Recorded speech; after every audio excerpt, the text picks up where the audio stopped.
Hello everyone, इस brief session में हम लोग ऑसिलेटर को रिवाइज कर लेंगे। ऑसिलेटर्स का यूज क्या है ये हमने ऑलरेडी प्रीवियस सेशंस में डिस्कस किया हुआ है। Oscillators are used to create the frequencies. Oscillator use करके हम लोग अलग अलग फ्रीक्वेंसीज जनरेट करते हैं। हमको हर तरफ फ्रीक्वेंसी लगती है। फ्रीक्वेंसी की रेंज होगी, फ्रीक्वेंसी या तो लो होगी या तो हाई होगी, चाहे मोबाइल फ़ोन हो या रेडियो सिग्नल्स हो, ये सारे फ्रीक्वेंसीज क्रिएट करते हैं। तो उसके लिए हम लोग को एक ऑसिलेटर लगता है जो फ्रीक्वेंसीज क्रिएट करता है। फ्रीक्वेंसीज या तो छोटे से बड़े साइज के होंगे, उसको बोलेंगे हम लोग इंक्रीजिंग ऑसिलेशन, या तो सिग्नल बड़े से छोटा शेप होगा, उसको हम लोग बोलेंगे डीकेइंग ऑसिलेशंस, या अगर हमारी वेव पूरा टाइम कांस्टेंट रह रही है तो उसको बोलेंगे कांस्टेंट एम्पलीट्यूड ऑसिलेशन। ऐसे अलग अलग टाइप के ऑसिलेशंस हमको रिक्वायर्ड होते हैं। तो ऑसिलेटर एग्जैक्टली करता क्या है? ऑसिलेटर एक डीसी वैल्यू लेता है, इसका इनपुट एसी भी हो सकता है। डीसी वैल्यू मीन्स जो कभी भी चेंज नहीं हो रही है, स्ट्रेट लाइन, और उस स्ट्रेट लाइन को लेके ये आउटपुट पे एसी आउटपुट देगा, यानी कि वेव फॉर्म। वेव फॉर्म के शेप्स अलग अलग हो सकते हैं, या तो हमको साइनोसाइडल वेव हो सकती है, या ट्रायंगुलर वेव लग सकती है, या स्क्वायर वेव लग सकती है। हम लोग ऑसिलेटर यूज करके एक स्ट्रेट लाइन से ऑसिलेशंस क्रिएट कर सकते हैं। ऑसिलेटर बहुत जगह यूज होता है, जैसे कि कॉर्ड्स वॉच में यूज होता है, टीवी में होता है, computer, metal detector, mobiles, clock pulses, और बहुत सारे इसके एप्लीकेशंस होते हैं जहां पर हमको ऑसिलेशंस लगता है। ऑसिलेटर का प्रिंसिपल जो होता है वो बेस होता है पॉजिटिव फीडबैक पे। तो अगर पॉजिटिव फीडबैक है तो निगेटिव फीडबैक भी होता है।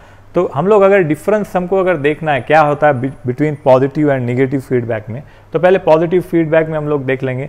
हम लोग का वी आई है इनपुट, हम लोग इनपुट देते हैं, इनपुट सिग्नल है यहाँ पर एसी, एक साइड है पॉजिटिव, एक साइड है निगेटिव सिग्नल। ये इनपुट हम लोग देते हैं ट्रांजिस्टर को, ट्रांजिस्टर को ही हम लोग बोलते हैं एम्पलीफायर। अब इसको इन्वर्टिंग एम्पलीफायर भी बोलते हैं। इसको इन्वर्टिंग एम्पलीफायर क्यों बोलते हैं? क्योंकि ये जो इनपुट सिग्नल जैसे शेप में आता है इसको उल्टा कर देता है।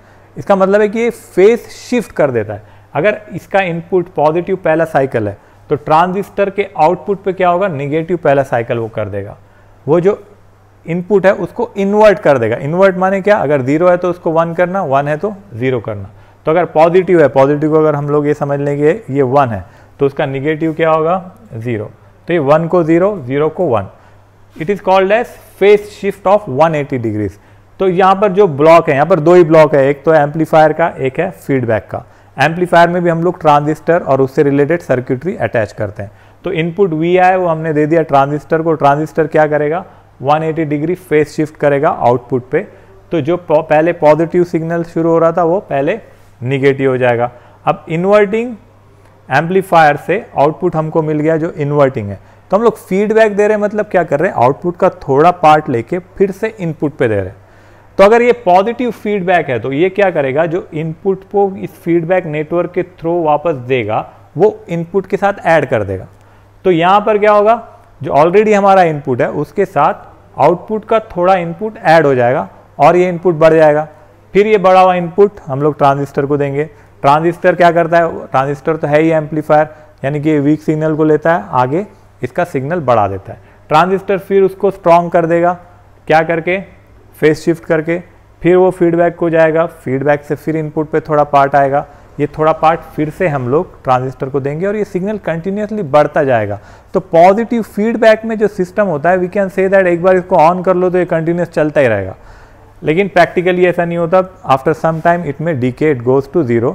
That also we will discuss in some other session. आज हम लोग को बार्कहाउसन क्राइटेरिया पे कॉन्सेंट्रेट करना है, तो इसके लिए हमको जो एक्सप्रेशन इक्वेशन लगता है उसके लिए हम लोग को ये बेसिक रिक्वायर्ड है। तो अब फर्स्ट फेज में जो इन्वर्टिंग एम्पलीफायर है वो क्या करेगा? फेज शिफ्ट 180 का देगा। अब डिफरेंस क्या होता है पॉजिटिव और निगेटिव फीडबैक में? पॉजिटिव फीडबैक क्या करेगा? फीडबैक नेटवर्क से और एक फेज शिफ्ट दे देगा 180 का।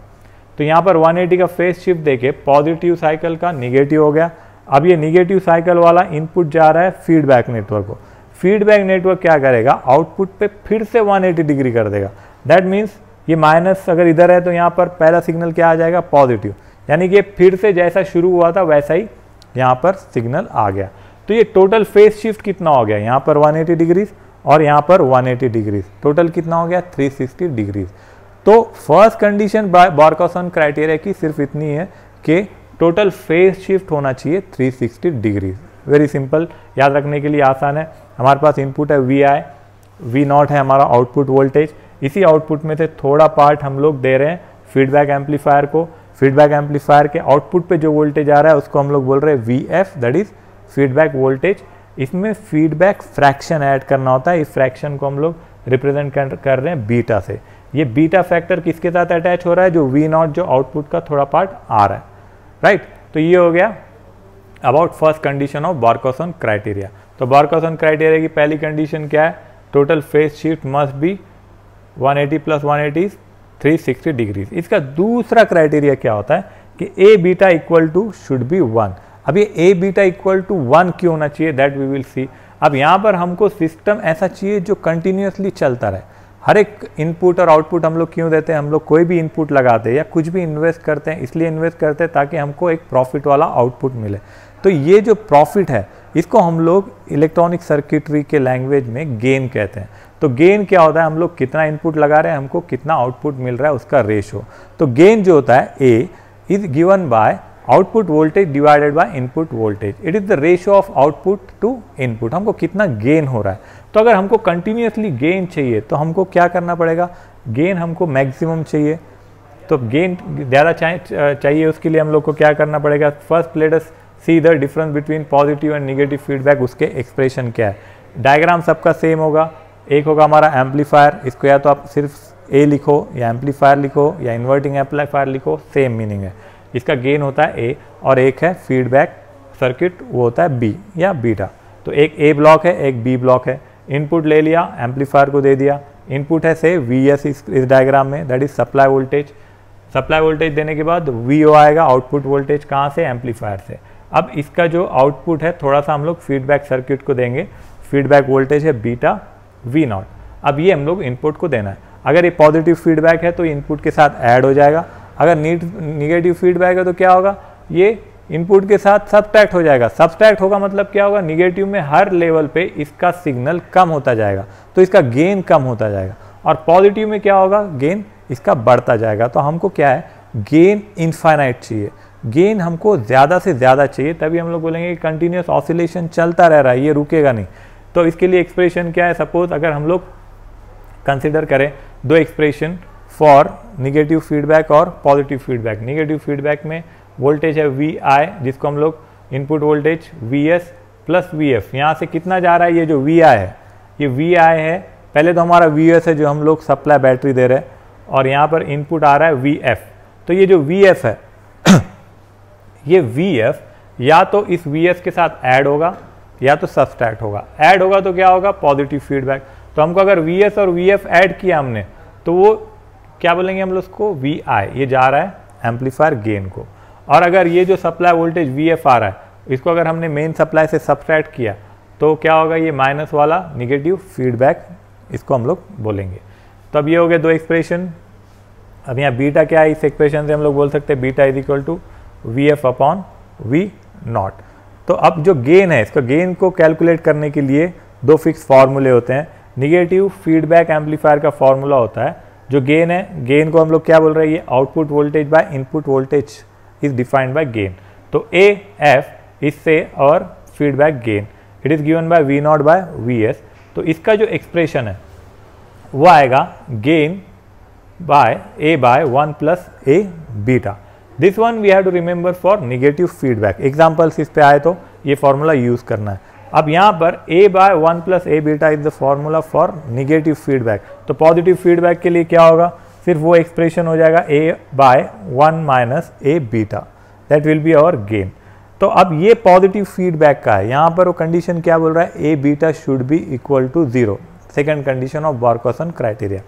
अगर हमको पॉजिटिव फीडबैक में इनफाइनाइट गेन चाहिए तो यहाँ न्यूमरेटर में क्या होना चाहिए? न्यूमरेटर में होना चाहिए 0, क्योंकि anything divided by 0 will be infinity. Numerator 0 होने के लिए हमको क्या चाहिए? ये वैल्यू 1 होनी चाहिए। तो या तो हम लोग बोलेंगे A beta equal to should be 1, तो ये 1 - 1 क्या हो जाएगा? 0। तो ये टोटल क्या हो जाएगा? Term infinity. तो बार्कहाउज़न क्राइटेरिया की दूसरी कंडीशन क्या है? That we must have the A beta value as 1 so that it will become infinite. So first condition of Barkhausen criteria is the total phase shift should be 360 degrees, and second condition is that A beta should be equal to 1.